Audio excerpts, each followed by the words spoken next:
Hello and welcome out to this episode of Outbreak Gamers. I'm your host, David Anthony. WebDave is my gamer tag, and I'm here with Skullzi TV. What's up, buddy? Hey, how's it going? Nice to be here. Should be a fun time tonight. Thank you for inviting me on. Looking forward to discussing some stuff. All right, cool. Yeah, well, I'd like to. I mean, obviously, we're going to be talking games because that's kind of what we're about. But I kind of like to get to maybe a little bit background, or maybe start off just to kind of get to know somebody a little bit. So maybe like what I used to do is ask so what was like maybe like the first job you ever had? The first gaming job or just Any my job, any job. my first actual job. I worked for a trucking company and I helped the mechanics. I power washed semi trucks and then I did office paperwork. I think I was like 15 years old. So Cool. my first ever one. Yeah. Well, you got to start somewhere, is the way I look at it. Right? Yes. So And then what did you go from there? From there, I went to join the army when I was 18. I thought I would be a career military person. Didn't really want it after all. So after that, I ended up going into the culinary industry. First, I started working for just a dishwasher at a restaurant, Hmm. and then a chef took me under his wing, taught me a bunch of stuff. Turned out I had skill, and then for like the next 10 years, eventually I became a private chef for a fraternity at Purdue University. So I Wow, was that's doing that cool. for a long time. But during that period, I actually did some gaming work as well. Hmm. In terms of my first gaming job, I was an administrator and a referee for Major League Gaming and game battles for Rainbow Six Vegas. So I got to organize the Old Spice tournament in Vegas, which ironic that Rainbow Six Vegas had a tournament in Vegas, That's but I awesome. guess that works. Yeah. Yeah, so that was a bunch of fun. Basically, I would just make sure people weren't cheating, making sure the rosters were good, listen to people get mad because I didn't take their side. You know how it goes Right. with that kind of stuff. Uh huh. Yeah, I ran a few tournaments, Guitar Hero tournaments for GameStop, and some of those guys got pretty heated up. Oh yeah, they take it seriously for sure, especially when there's potential money involved.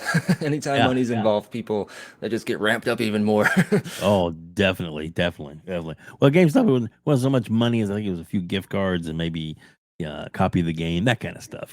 Neat stuff for sure, but definitely not high stakes. Not as high stakes as you would think, since the way they were acting when they got mad. But Very true. sometimes it just happens. Oh goodness! Yeah, All right. So I guess from there, what did you get into? yeah. So I did work at a GameSpot for a summer. And I've always wanted to work in the gaming industry. Gaming's always been my passion, but Hmm. it's kind of hard to just jump in with no education, no degree in gaming, and to just go at it. So when I was a chef, I was like, you know what? I see all these YouTube channels. They seem like they're having a lot of fun talking about stuff. So I decided I'm going to talk about the next Mass Effect game. This was on my first YouTube channel. It was called X Razor X. This is before Mass Effect Andromeda was ever announced. We didn't know what it was. We just knew another one was coming. So I Wow. focused on that. And then Hmm. when Andromeda came out, it kind of wasn't what people were expecting. So it kind of killed the interest in the game. I had some other issues in life and the time, so I had to step away from that channel. And then about a year after that, I had the same thought for the Elder Scrolls 6. So I was like, no one's talking about this game. It's definitely Hmm. hyped. People want to hear about it. I'm going to see what I can find. So started the Skullzi channel. And my first thing was looking into gaming trademarks and patents. And that's kind of what got me a following early on because I started to discover a lot of these projects that weren't announced yet can actually be dug up in these types of trademark filings, which isn't new per se. The community was doing that for a while already, but I think I was the first one to actually make videos specifically on that. Right. Uh, and then from there, I just kept talking about Bethesda over on my YouTube channel, and thankfully the channel grew. Much appreciation all the community, and this is kind of we'll follow up into where my gaming job went to from there. A few years ago, I got to interview somebody, Ted Peterson, who is one of the original creators of the Elder Scrolls universe, along with Hmm. Julian LeFay and VJ Lakshman. So I interviewed him about his upcoming game over at Once Lost Games, Wayward Realms. Hmm. Figured I'd ask him about his history at Bethesda and some other stuff. And Ted and I actually got along pretty well. So he, after the interview, actually invited me on to be a consultant at Once Lost Games, which was like, what? The That's creator of one of awesome. my favorite, yeah, the creator of one of my favorite game industries wants to offer me some work. And, contract is contract. It's not full time. But then I did some work, I did some writing, he liked it. Now I'm a full member on a team. So somehow, in some way, I went from being a chef with absolutely no professional gaming experience uh, to now working with the creators of one of the most legendary franchises on a game that I am even hyped for. So That's awesome. it's dream come true. And anyone listening, this should be a sign. Yeah. You should just not wait. If you want to do something, do it. Like start your YouTube channel. Don't wait. Mhm. Don't wait for pressure. Like you're the one in charge of your dreams and your destiny.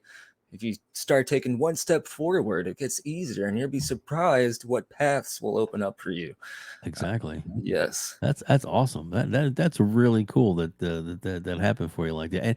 And I mean, and it seems like it wasn't something that, you were just like, not that it lucked into it, but I'm saying it was like the opportunity became, and you basically, from what f I guess from the interview, you got his interest enough that he felt like this wasn't just some guy talking about games. It was somebody that knew history, that knew about the gaming, and knew about what he was and what he had done, his accomplishments, and that was like, all right, let's give him an opportunity to do this. And then obviously with your writing, that impressed him enough to offer you, a better position. So that's fantastic. So like you said, opportunity can present itself if you put yourself out there sometimes. Because if you don't put yourself out there, no one's going to know what kind of talent and abilities you have.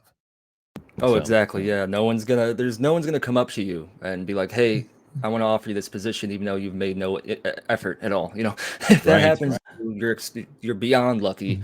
Someone is looking out for you. You have to put yourself out there. That's the best way to say it. And yeah, originally I was brought on just to write food recipes, just for the lore, yeah, because of my chef background. But then I started writing little stories for the recipes and like some advanced lore about like why this happened, or like a legend about whatever. Like I gotta be careful what I say because I can't say anything that hasn't been Yeah, yeah, announced yeah, yet. yeah, yeah, yeah. Regarding Yeah, that's cool. I don't want. This is not a gotcha or ooh breaking news or anything. We don't. No, no. NDAs are a thing, and and I'm respect that 100%. So yeah, yeah, definitely don't want to. But I understand, and you're very. I can tell you're very excited about it. So that's a good thing. That's a good thing. I guess the actual game you're working on now, is that something you can talk about the title of it and everything, or no? Oh, I lost your mic. there's stuff There we go. I can definitely say. Sorry, my mic is. No, no, that's okay. That's okay. But yeah, we put information out there. We have some trailers out there, so there's stuff I can definitely say. I work for Once Lost Games, and we're making a game called The Wayward Realms. Okay. Original creators of the Elder Scrolls universe. They stopped being associated with Bethesda. Some of them around Morrowind, some of them around Oblivion. So it just Mhm. depends on the exact person. But our goal is to bring back the in depth. Like the because older RPGs had a lot more depth to them. Oh, yeah, Nothing yeah. against modern RPGs; they're still great, but they do get a little bit streamlined so they can be more accessible to a greater audience. Right. We want to do that, but we also want to have some of the old school in-depth RPG mechanics from Daggerfall, the Elder Scrolls 2 Daggerfall. Of course, Nice. though we're going to be using modern tools and stuff to create this. So you can expect a massive world. Our map is the size of the UK. And we have plenty of lore. If you like the lore of the Elder Scrolls, then you're gonna like Wayward Realms, and it's gonna be a great game because one of our main aspects of it is we have a virtual game master that will kind of keep track of what the player does, where they go, what type of play style they have, what their interests are. Do they like to fight? Do they like to sneak and steal? Are they interested in collecting books? And the virtual game master will use this information and give the player their own tailored playthrough, their own quests and stuff like that. So the replayability is pretty high, and at the top of that, each player will have their own personal experience tailored to them. Obviously, the map is the map, right? The world Right. isn't going to procedurally generate and change. Right. It's the world, but that's good because you can discover new things in the world each playthrough that you might not have otherwise. So um, yeah, I'm working on the game, and even I'm excited every day, every meeting that we have. I'm like, I want to play my own game here. That's awesome. That's awesome. Maybe you'll get to do some Q&A, or maybe you have already. But there you go. So that's awesome, man. That's all. And I guess if there is a trailer of that's available, then we'll link it in the description below so that people can check that out. after they watch this interview. There you go. Not now. Wait till we're Nice. Yeah. done. No. We do Yeah. have a couple of trailers, but yeah. There you go. Sounds good. That sounds awesome. That sounds awesome. With your career though, that's pretty good. But your YouTube channel. So what made you start? What made you start that? And what has it evolved to now? So basically, the quick explanation is I always wanted a job in gaming, and I didn't know how to get into it. So I figured, Hmm. let's talk about games on YouTube. That's like the most accessible way. And I didn't actually plan on doing it full time or as a job. My first video I just did to see how it would do and just did it for fun. I used Windows Movie Maker. When I look back at this video, I am ashamed of it because of the quality. But my first video got over 200,000 views in like a month, and I That's was pretty like, good. this seems like this is pretty good, so maybe I Yeah. should keep doing it. And then I did, and somehow I started growing, and that enough was enough motivational fuel to just keep going. And then once you get ingrained into it and you're learning more about it and you're interacting with the community and you're meeting awesome people like yourself, it becomes something else. It becomes not a job, but it becomes a passion, and it's just something you want to do, not only for your own enjoyment, but also because you're providing something to the community and they're receptive and excited to see it. So it's like you're creating a whole ecosystem, a sub ecosystem within the gaming industry. You're bouncing ideas, you're talking about rumors, you're talking about speculation, you're having fun, and then you get to see if you're right, and everyone can rejoice in the game reveals. Yeah. It's something I wouldn't trade for the world. And I almost didn't get to do this full time because I was taking it slow. I worked as a private chef, as a chef 40, 50 hours a week, and then I'd come Mhm. home, work a few hours on YouTube. It was a grind for a while. So Okay. my goal eventually was to keep grinding for years until I could do YouTube full time. But then the virus happened. Yeah. As a chef, the fraternity, all our contracts got canceled because Yeah. all the frat houses and sororities wouldn't allow people from outside in. They couldn't even have parties, these poor frat guys. Imagine Oh frat houses no. without parties. The So I drama. had to do something. Thankfully, my channel was already monetized. That happened quick because of my first video Yeah. that did well. And to bounce off that, I mentioned earlier I stopped my first channel, and that channel got a couple 100,000 views on the first video. When I started my second one, Skullzi TV, my first video also got over 100,000 views. So something was Wow. looking out for me. So I got the double motivation there. So yeah, COVID. I don't know if I should say that word, but the virus happened. That's It's so fine. weird Yeah. what YouTube cares about. You say whatever you want. It's okay. But yeah, COVID happened. Had to step away from the chef job, so I Mhm. had to make money. So I just threw myself at the YouTube channel, and Mhm. here I am today, working full time, doing what I love to do and what I enjoy to do, and it's something I wouldn't have seen myself doing still for many years. So in a way, while the virus did kill one career, it sparked my other one. And Yeah.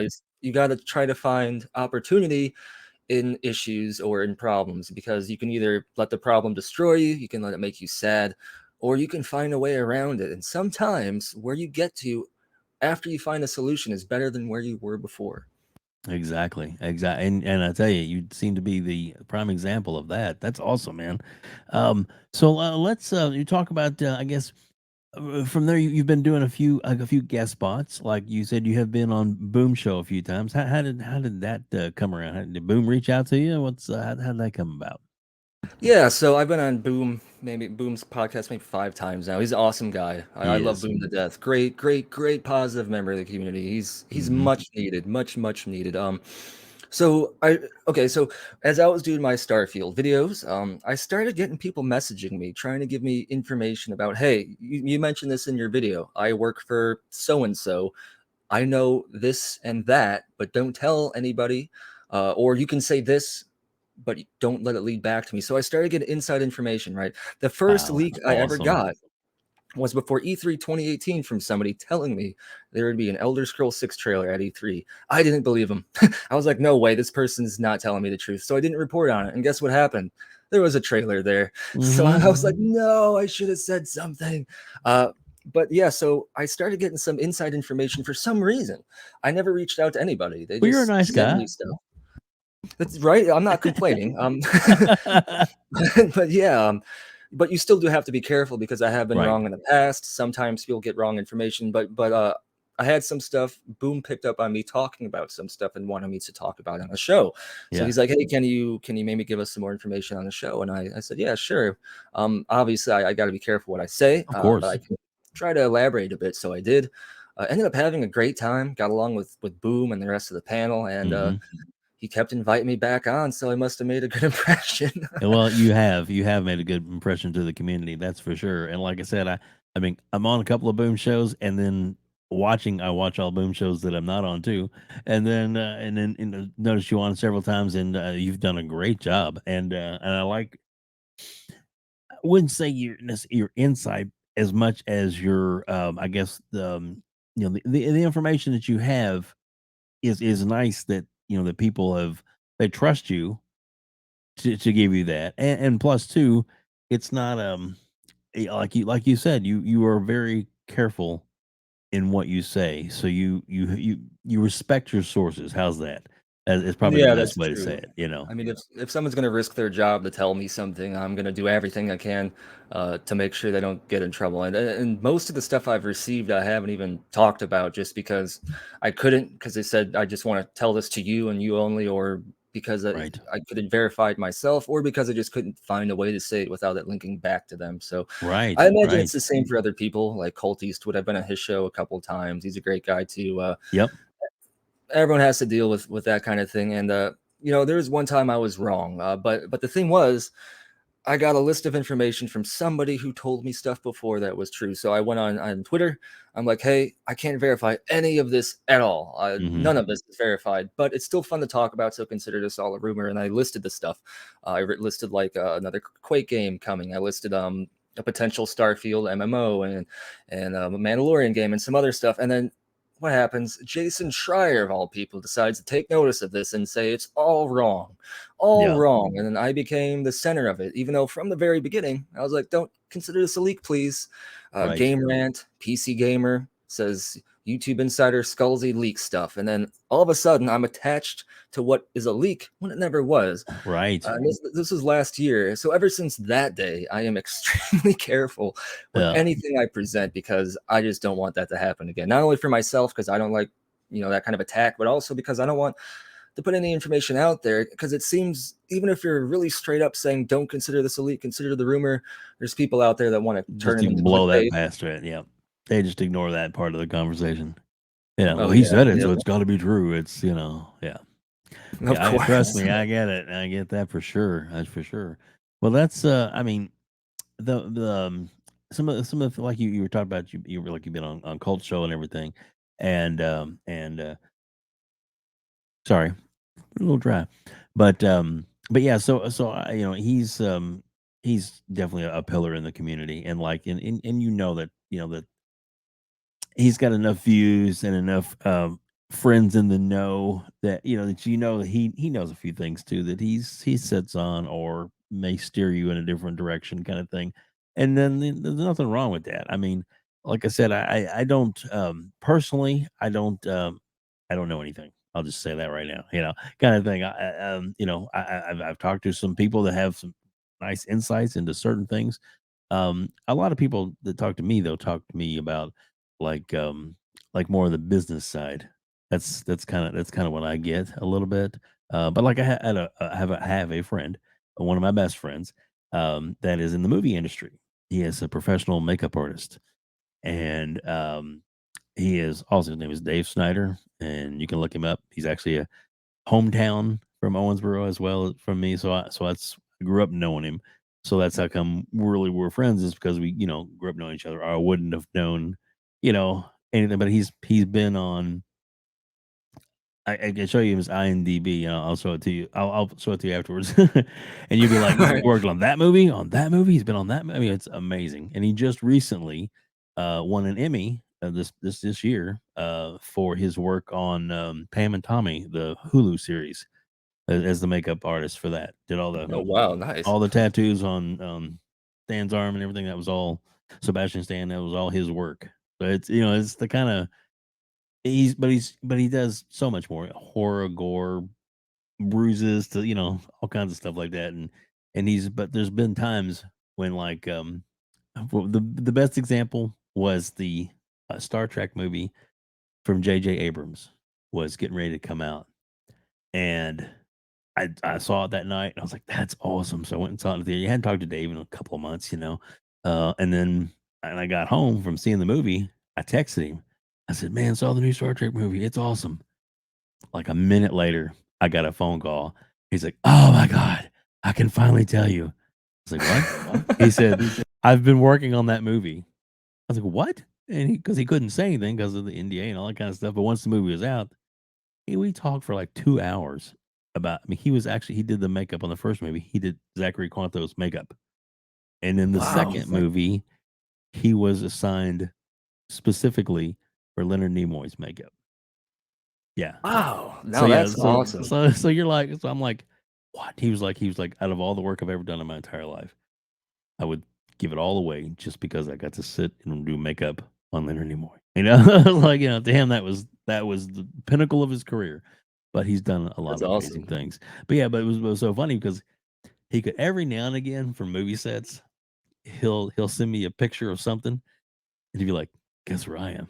And I'm like, and all some of the things I'll be like, "Is that?"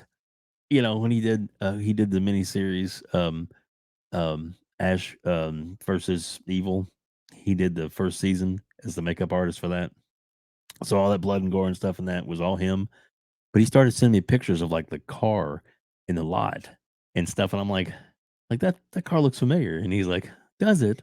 And just tortured me kind of stuff, and then finally he told me all about it. But so I get NDAs and that kind of stuff. It's important to protect somebody's, and I totally, absolutely respect that. And obviously you do too. So, and with that said, what have you got for me? No, I'm just kidding. I'm kidding. It was a joke. It was an absolute joke.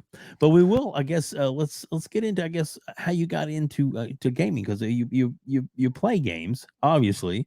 So, what kind of games do you play, and what kind of like do you start on console, PC, arcades? How'd you get started in gaming? Well, I'm a child of the 90s. I grew up, I was born in 88, so I got to experience the Nintendo, the Super Nintendo. I even played an Atari. I got to experience what I consider one of the best time periods for the arcades. So I did all of that. I went to Yeah. arcades all the time, played Cruisin' USA, played the fighting games. I remember playing the old Simpson arcade game where it was a side scroller and you can like be Marge and hit people with a vacuum. Like Great. I remember Great. playing all those. So ever since I was young, gaming was just something that I just felt like I was interested in. I can't even remember. My earliest memory is playing the first Super Mario and being upset because my mom wanted to be Mario and I had to be Luigi because we were two player. Oh, So I was mad. I didn't want to be Luigi, but now I love Luigi. Uh, but no, let me think of every console I've had. I've had Nintendo, the Super Nintendo, a Sega CD. I've had this regular Sega. I've had the Dreamcast. I've had the PlayStation, PS2, N64, original Xbox, Xbox 360. I've played just about everything. nice. But early on, it was mostly side scrollers and shooters was my Hmm. main thing. And I didn't really get into RPGs up until I played Morrowind. I went to a friend's house. He had this Morrowind game. I was like, okay, I've never heard about this. Let me see it. And he's running around this world like where it's fully open and there's other Yeah. people in the world. He can talk to them, he can steal from them, he can kill them, he can do quests. And he's like, oh, I've played this for 50 hours and I haven't even done the main quest yet. And it just blew my mind. I was like, seriously, like you haven't even Wow. done any? So I went home, I got Morrowind. Well, actually he let me borrow it for a bit and I was heartbroken when he wanted it back. So then I bought Daggerfall, which is older but still kind of the same thing. Hmm.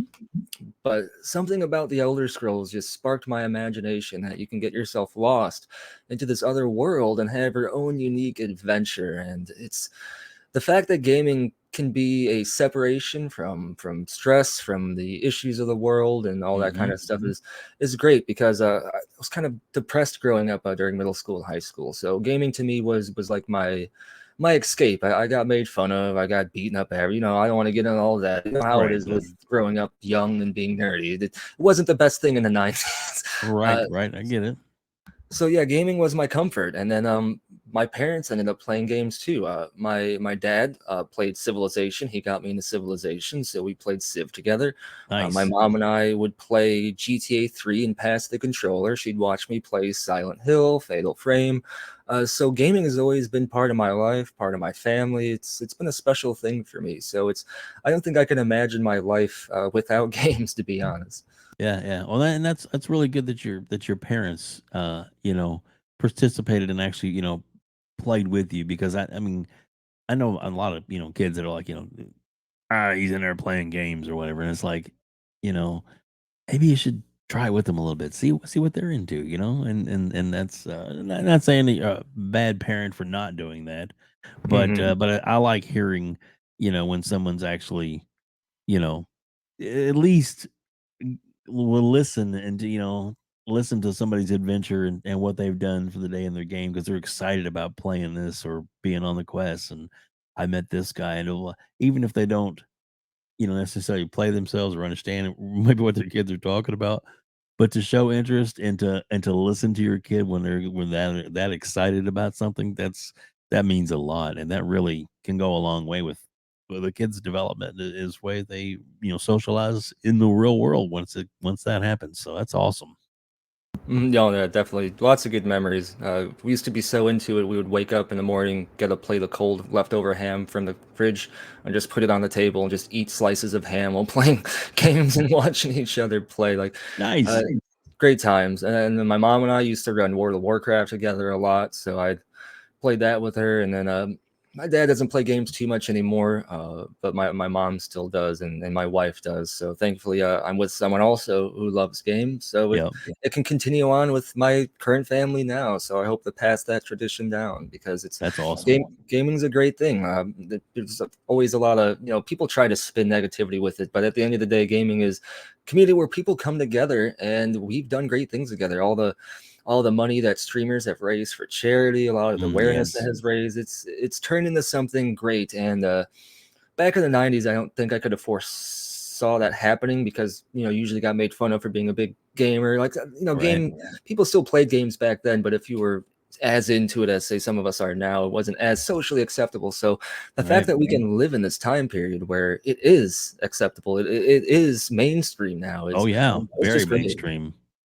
You're right. It's an amazing time. But I mean, the mobile game market. There's some people out there that are like, well, if you don't play a console or you don't play this, you're not a gamer. Playing on the phone ain't playing a game. They're absolutely wrong. That's all there is to it. You're an idiot if you think that because playing on a phone or mobile gaming is just as important, just as much interaction and getting, whether it be, sharpening your senses or just a little release from your stress. That's so important and so much fun in gaming, especially when the pandemic hit and, you know, game sales and system sales and all that went through the roof. Well, there was a reason for that. Kind of a reason why they're maybe doing some layoffs now is because they had to hire heavy, during the pandemic because they needed the help. They were working from home. They were, and then the demand for these things were really picking up. And I mean, not that it's a good thing, but I mean, I think it actually probably accelerated the growth of the gaming industry.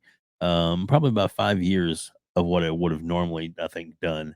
So and that's kind of like a readjustment now a little bit, but like Pong Sol always says, this is the golden age of gaming. It truly Oh, it is. is. It definitely is. Yeah. Then just even the technology involved. Like you look at some of the stuff Unreal 5 can do, and it's Oh like man, it's hard sometimes to tell if it's a game or not yeah, with some of the way stuff looks. It's unbelievable. And to think of how it is now and imagine 10 years in the future, it's who even knows? We're gonna be driving through Tron on a motorcycle.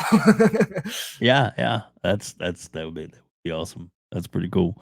I think actually the Tron ride opens at Disney World this summer coming up, where they're Oh, actually yeah, I know that's it's actually been in Japan for a while, but they're just releasing it in the actual Disney World in the U.S.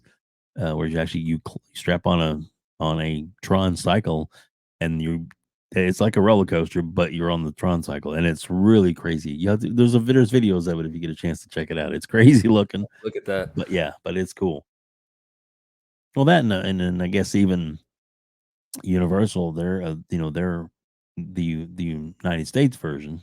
of the Mario world and stuff like that's all, all coming to the US and going to be open up, I believe, either this summer or next. They're, Nintendo's Play World or whatever it's called, or Super Mario World or whatever, but it's actually like Mhm. part of the theme park. It's, that's awesome. But 20 years ago, that'll never happen. And now look at it. Yeah, I would have never imagined it getting as big as it is now. It's awesome, man. It's almost overtaking, or at least getting close to the movie industry in terms of just revenue. It's insane how quickly it's growing, and it's even Yeah. becoming more accessible to people as they move some stuff to cloud, and so it's still ever evolving, and Hmm. it's always going to be that way. And I really don't think it's ever going to stop. I think that this is only up from here. I don't see, unless the moon crashes into the earth or something. I don't think people Let's are gonna knock on stop. some wood on that one. Yeah. That doesn't happen. Sorry. I mean to cough here. Goodness. Oh, and then of course I coughed that time and didn't mute. Dope. Oh goodness. So let's talk about I guess some of the games, like the current game situation now. I mean, obviously, if you're a fan of the Elden Ring, I'm sorry, of Elder Scrolls, that you're probably going to be a fan of Todd Howard, and Oh, I would yeah, I'm a fan of Todd. assume that you're probably pretty excited about Starfield. What are Yeah. your thoughts on Starfield? And you can go any direction you want with that. That's pretty much an open question.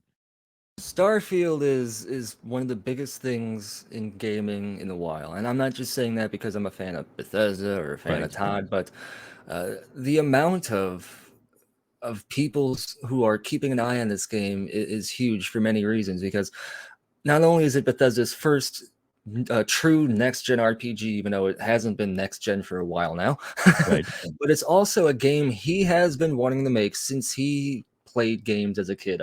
There's a lot of writings from him saying that he wishes he could make a video game based off of Traveler, which is like a space D&D tabletop thing. So Hmm. he actually tried to do that before he ever got a job at Bethesda. He sat at home, he taught himself code, taught himself how to do all this stuff, and he tried to make the game, and he got to the point to where he realized there's no way a game like that could exist because of the technology at the time. So he's been wanting to make a game like Starfield forever. And then Bethesda actually tried to do that in the late 80s, early 90s. They tried to make a game called The 10th Planet, which is very similar to Starfield, judging by some of the stuff. 10th Planet was all about trying to unite the solar system to fight against an alien invasion. Sorry, it had realistic orbits, realistic gravitational slingshots and effects, Wow. and it was really high tech and in depth. And my boss Ted Peterson actually worked on that game, so I got to ask him some stuff about it. And That's cool. Bethesda, yeah, I know, right? How it's crazy how everything comes around like that, but. They wanted to make the game so bad they almost bankrupted themselves. Todd really, really, really wanted this game that they almost risked it all. And if Morrowind didn't succeed like it did, Bethesda probably wouldn't exist right now. That is how bad Wow. Todd wanted Starfield. Obviously, I had to cancel it in the 90s because it would have taken way too much money, way too much time to even make a fraction of it come true. But now Hmm. the technology exists for them to do it. And so it's like this is a dream game more than 20 years in the making and ahead of one of the most creative minds in the gaming industry. So when someone like Todd Howard is making their dream game, you almost want to pay attention. My cat is sneezing in the background. That's Apologies okay. for that. No worries. And on top of that, I love space. I'm an astronomy nerd. It's so mysterious. Like Hmm. the real answers, the real mysteries lie up in the stars, right? So I'm always been interested in space, black holes, different planets, dark matter. And now we're gonna have a space exploration game from one of my favorite RPG creators who are known for being really good in world building and exploration based stuff. So it's like there's so many boxes checked for me with Starfield that I can't help but be extremely excited. I don't think I've been excited for a game like this ever. I've I say that every time I'm excited for a game, but I think I mean it this time. Yeah, yeah. Well, I could tell that. I could tell that. And I know that I was listening earlier today. Of course, this will go up in a week or so from when we're recording it. But was listening to Jez Corden, and of course, well, maybe by the time this actually airs, we'll already know a little bit more about the quote unquote Starfield showcase.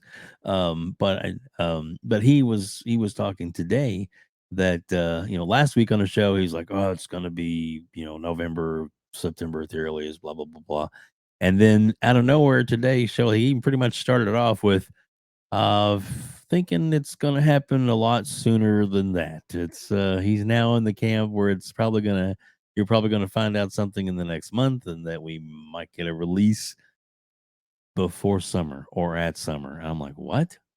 And of That's what course, I'm hearing. Rand's like Yeah. going nuts. He's like, wait a minute, this is not what you said last week. And he's like, I know, I know. So it's like, ooh, and he was saying that because he had talked to somebody who has one of the final builds that of course, he couldn't say who it was or anything like that, but that everything that like Colt was teasing about, how polished it is and how big it is and how amazing it is, and he was, and this is what he said. This is what Jez Gordon said on his show, the Xbox Two podcast with Randall Thor 19, the man with the million. Wait a minute, where is it at? There we go. The man with the million. Yeah, there we go. So that he that he that the build was a complete build. In other words, all the quests were there. The only thing that we're doing right now was the final polished tweaks and that kind of thing before they, I guess, went gold.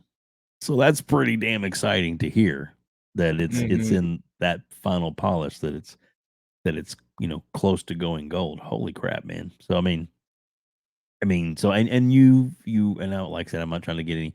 I don't want you to talk about any source, but with that said, from what I've heard recently, so I guess you might be able to at least be more comfortable. Just so how do you feel? Because I'm sure you've talked to some insiders as well, and how do you feel about the I guess the progress of it as of to date?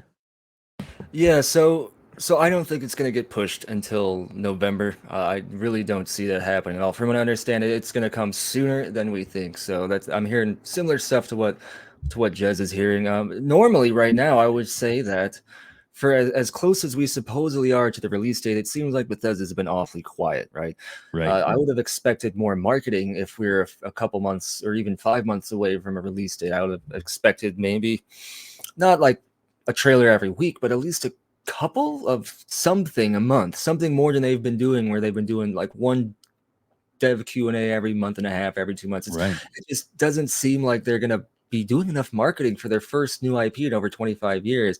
But that being said, from what I'm hearing now, stuff is gonna ramp up soon, and when it does, it's gonna hit the fan. It's gonna be total frontline mobilization mode with the marketing, and it's gonna happen sooner than we think. And the January 25th show isn't gonna have Starfield there. But we will get a Starfield event, and at that event, we will get the release date. And this event will be sooner than people are expecting. But normally, I'd want to say within the next 30 days, but from what I understand, like maybe within a couple weeks. It's Wow. that close. Yeah. And there's evidence to support that too, because recently, I believe it was Bethesda Latin America or Bethesda South. I can't remember exactly which account it was, but they responded to someone saying that Starfield event is coming and the release date will be announced there, and this will be very soon. So I mean, Yeah.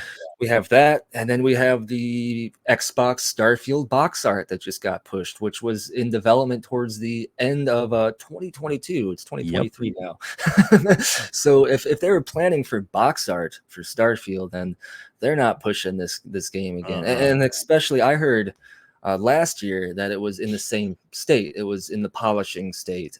So if it was pretty much almost done last year before the delay, then that means it's going to have even more polish, and hopefully they might restore some cut content, because Bethesda does cut a lot of content. One of the first mods that comes out for like a Skyrim or Fallout 4 was the cutting room floor, and it restores a lot of cut content, a lot of quests, sometimes dozens of quests, sometimes 5 new towns. So maybe we won't get as much cut stuff from Starfield. This will probably be the most polished and the biggest Bethesda Game Studios game we have seen ever, and that's nothing gets you hyped, then I don't know what else to say.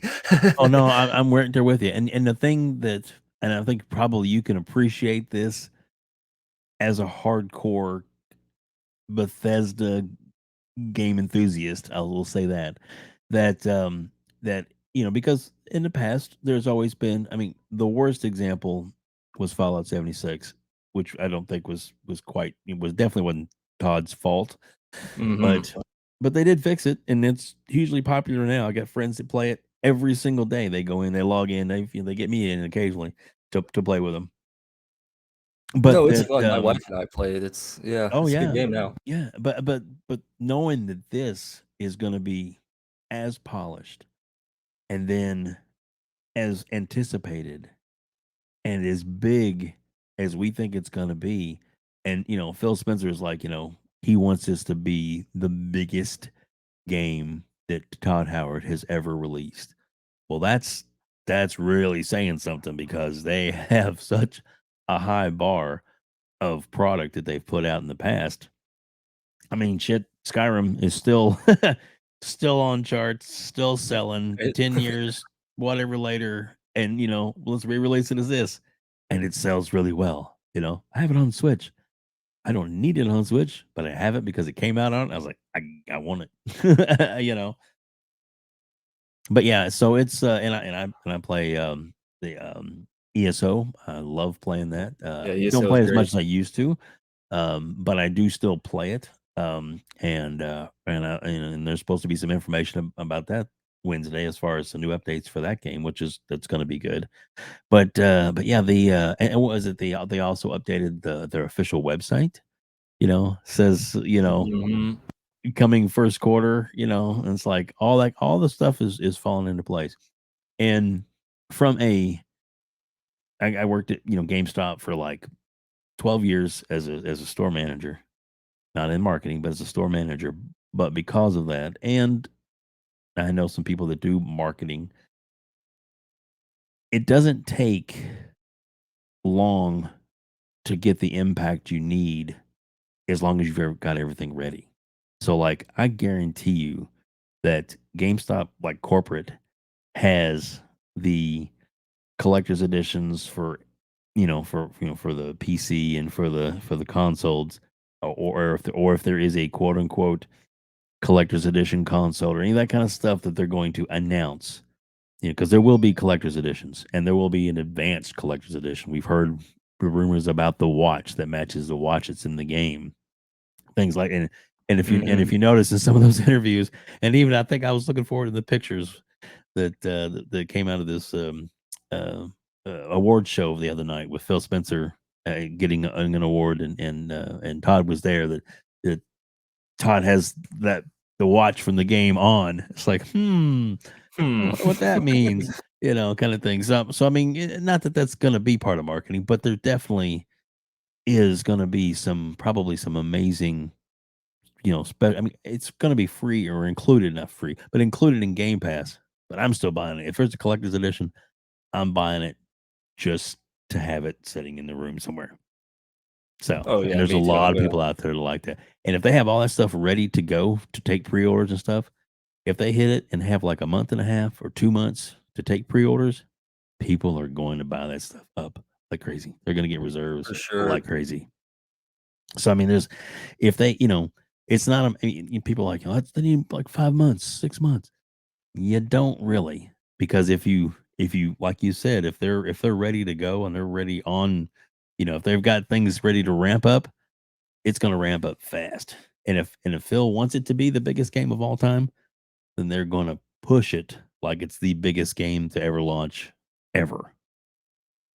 Which So it very well could be. I have the feeling Bethesda's keeping a lot of their cards to their chest with this. I think a lot of the gameplay elements, features, mechanics, we're going to mhm. discover for ourselves in the game.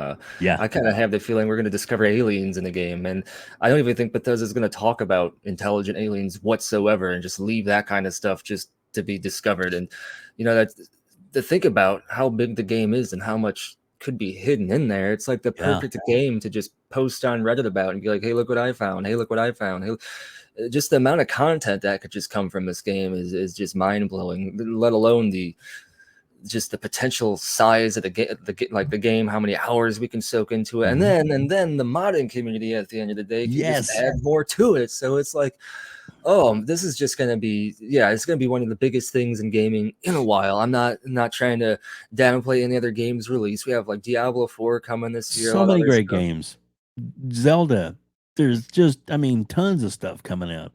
I mean, and let's face it, the Spider-Man game when it comes out, that's going to be big. Mm.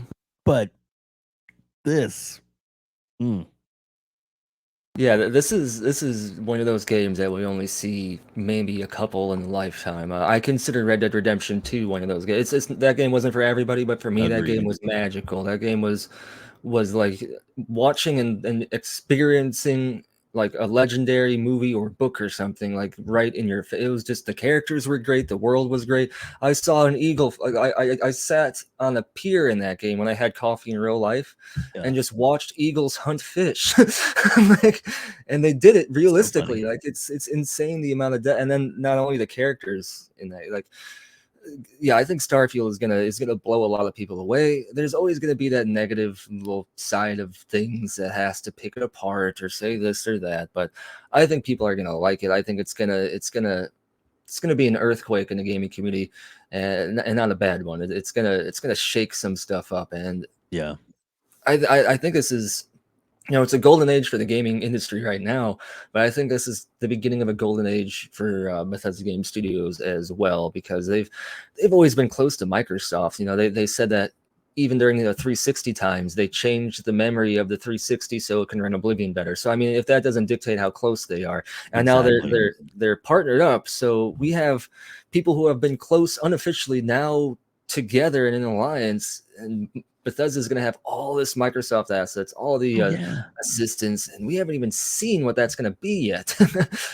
Well, Todd Howard said in several interviews that he loved that he actually had the people who made the Xbox Series X and S come to him to help them optimize it to its full potential. And it's like, holy shit. I mean, this is, alrighty. Gloves are off, baby. So, that's God, that's so, and I'll say this too, because obviously there's, I mean, I've got a PlayStation, I've got a Switch, I love all the consoles, and I'm a big gamer. I like the Xbox ecosystem right now because of Game Pass and what it presents to you. But then there's definitely some fanboys. That's the best way to describe them. They are so got PlayStation so far up their ass that they can't see anything else, and that's a shame. It really, I'm sorry, it's a shame because this game is going to sell systems. It's going to sell Game Pass. I mean, because if you, all right, I don't want to. I've got a PlayStation, but you can get Game Pass and play it on your PC or play it on your phone or your tablet or Hmm. whatever. Then why not? Or your TV that has Samsung app built into it or whatever. And it's $15 a month. To be able to play it. It's like it's there for everybody to play, even if it is on the Microsoft ecosystem. It's still this game is going to reach so many heights, and hopefully, I don't know for sure, but we know it's coming because there's even a placeholder for the friends and family plan for Game Pass. When that thing hits, I'm day one, boo, sign it up, and they're gonna have 4 extra people with my son, my daughter, my wife, and my son's friend are all gonna get added to it. So that's gonna be, so it's, to me, that's a win-win. I can pay one fee and have everybody in the family covered. Yeah, that'd be great. Game Pass is awesome. I actually, someone gave me a Game Pass code, and I was like, I'll check it out. And then I was addicted to it because Yeah, I'm an achievement junkie. I love getting those achievement points. I'm nice. heartbroken because my original Xbox account with over 200,000 gamer score I Oh, lost access to when I moved, so I had to start all over. Now I'm at like 20,000, and it cringes to look at it. But the cool thing with Game Pass is, for people like me who love achievements, you have an entire library of achievements at your disposal, and so many games I wouldn't have tried otherwise. Like, I right. decided to try House Flipper, I think was on Game Pass, and I was like, I actually like this game. This is a Yeah, fun, chill like game. My wife and I have played Stranded Deep on there. It's just like I say it's like paying the Blockbuster guy $10 to $15 a month, and he just lets you take whatever you want whenever you want right. at home. It's like the best case scenario, and It is. the accessibility to new games people might not have otherwise tried with Game Pass, it's just great. I've had the Origin, the EA Origin subscription. You know, I've had a Ubisoft one. Game Pass is the only one that to me is not only meets the value but blows it out of the water, because they're adding new stuff all the time. You've got big releases like Bethesda games on it. It's just the value's nuts. And if they're going to add a family plan and continue to revamp it up, it's just going to keep getting better and better from there. You know, I will say at my core, I don't like exclusivity, because I don't like how a gamer is excluded from an experience because they chose this piece of plastic Right. over that one. But Bethesda and Microsoft, in terms of a partnership, is probably one of the best ones I could think of. So, you know, it's a give and take, right? I hope that there is a way that maybe Sony will allow Game Pass on their systems, but I think that pigs will be flying before that happens. Well, you Sony just is never archaic. know what the future is gonna hold for those kind of things, and I'm not gonna say that it's happening because I don't think it's going to anytime soon, but there is definitely, it depends on the market share and how much it changes over the next year or so, and not saying that Microsoft is gonna jump to number 1, but I think they could definitely get to number 2 or at least put a big dent over the number 1 leader. And it's not a bad thing because, Sony's made good product, good things, and they've brought a lot of good things to the community. But I think from my standpoint, they've been at the top so long that they're, I guess, complicit. And to me, the biggest thing is the Call of Duty for them because they make so much money off of that game. And even, I Hmm. mean, and if like even if you were to see like I guess there was the event was it CES I think it was, and they had a presentation with their VR headset, the VR2 that's coming out for them. But they talked about the big games coming to Sony, and one right in the middle was Hogwarts Legacy, and they made it. From you hear listen to them talk, it was an exclusive. The whole game was an exclusive to PlayStation. It wasn't going to come on anything else. That's the way they made it sound, even though they do have exclusive level, that is very true, which is for a limited Hmm. time, thank God. But still, and that's their marketing, and they're not stupid. They do that for a reason because they want to continue to make that money. And people talking about like the concessions and the ABK deal and all this kind of thing they're throwing at them. They don't want a 10-year deal for Call. They just want Call of Duty to never be on Game Pass because they know once it's on Game Pass, and someday it will be, then, their dominance is going to be over, at least with that title, because people are going to pay $15 a month and have Call of Duty on whatever device they want to play it on. Why would you buy it on PlayStation for $70 or more? I mean, really? Yeah, that's true. Unless you just have, one of the biggest things I think that keeps the people that might keep people from doing that is if all their friends are on Sony, right? And they're Sure. gonna want to play with their friends. But I've had a PlayStation. I've played a bunch of PlayStation games. I'm a PlayStation fan as well as an Xbox fan. But one thing that Same. turns me away from PlayStation lately is just their attitude, their Yes. almost ego. It's like they don't think that Xbox has a good community.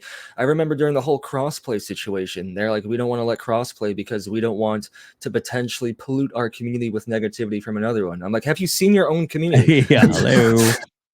Like it's just you're gonna get that anywhere you go.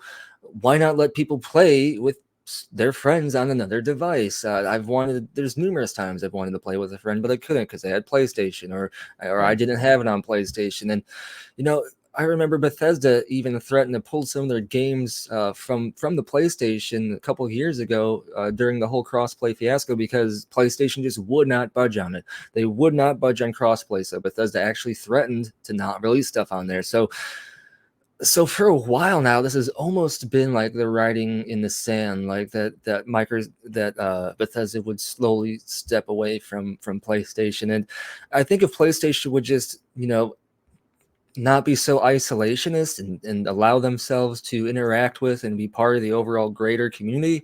Like I get from a business perspective, you get a lot of first party money, you get a lot of clout and stuff Yep. for your first party titles because they have great first party stuff, but that's not how it is anymore. Gaming is evolving, Yep. things are changing, and you have to evolve and change with the times. And Sony is a little stubborn, I guess, is the most kindest way to say that. It is It's a kind way to unfortunate. say it. Yes. Yep. I agree with you 100%.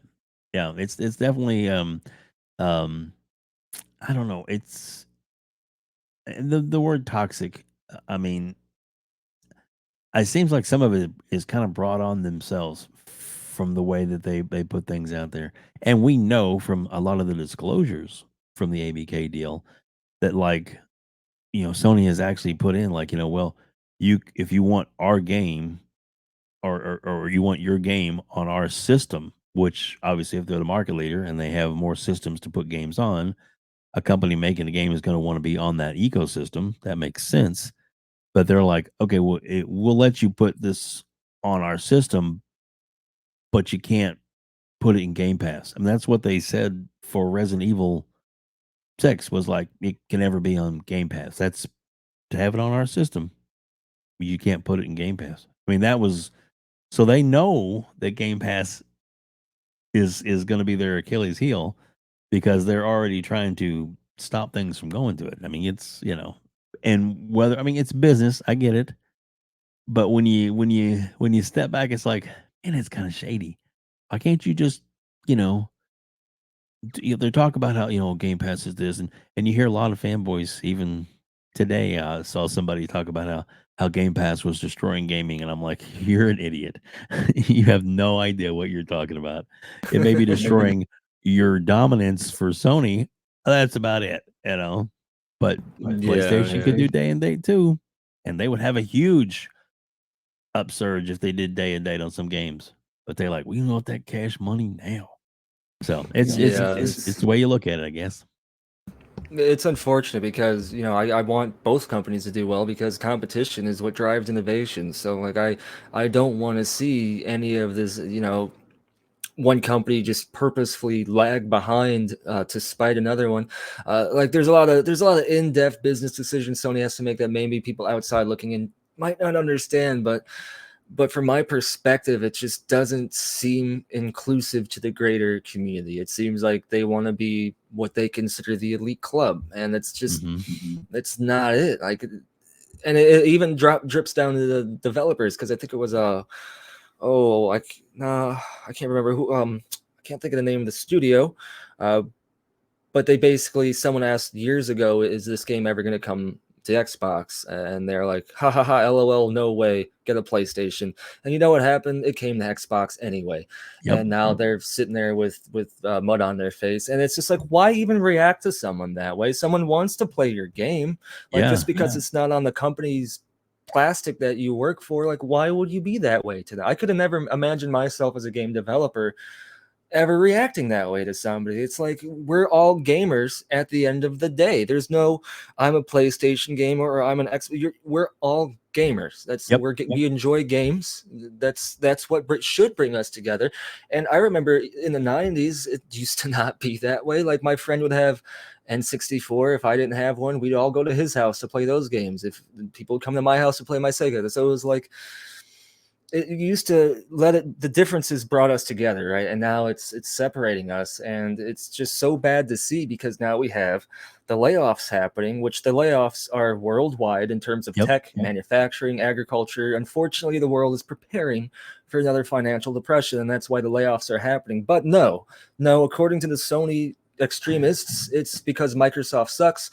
They ruined their company by spending billions of dollars in buyouts, and now they have to lay everyone off.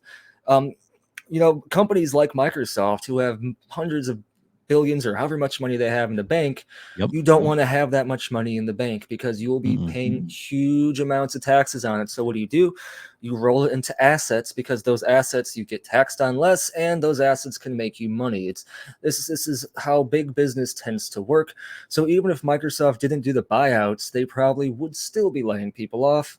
Right. It's hard to say, but the use that as a console war, like a Talking spark or point. something, is just like, it's like, look at the bigger picture instead of just spite. I tried to talk to someone about that on Twitter today who was trying to be negative about it. There's just no way I could get through to them.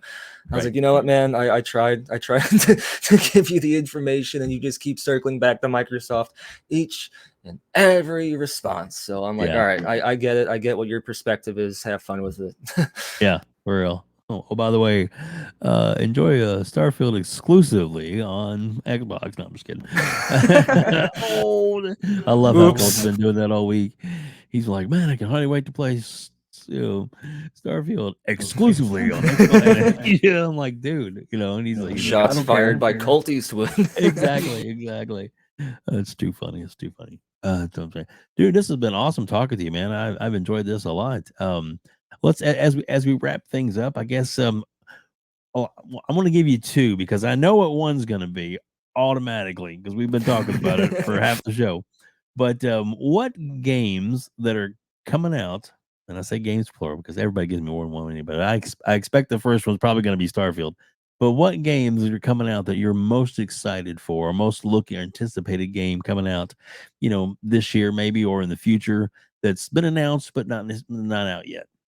Yeah, okay, so I could give you a top three. Obviously, That number sounds one, good. Starfield. What? Big surprise, Starfield? right? Huh. What? I can't Starfield. believe it. The second one is Stalker 2. I love Stalker. Great game. The atmosphere is so unique because you're in an alien environment with just these dangerous creatures around every corner, undiscovered artifacts, undiscovered places. It's just such a great atmosphere, and the game looks good too. The graphics are amazing, so I'm super hyped for Stalker. I've played every Stalker game religiously. I'm a huge Stalker fan.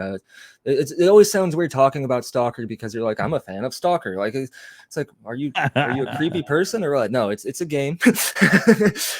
Super excited for Stalker. My heart goes out to the developers who are dealing with their own problems right now. And then the third one would be Diablo 4 because it just looks like it'll be really awesome. It's got some innovative stuff to it.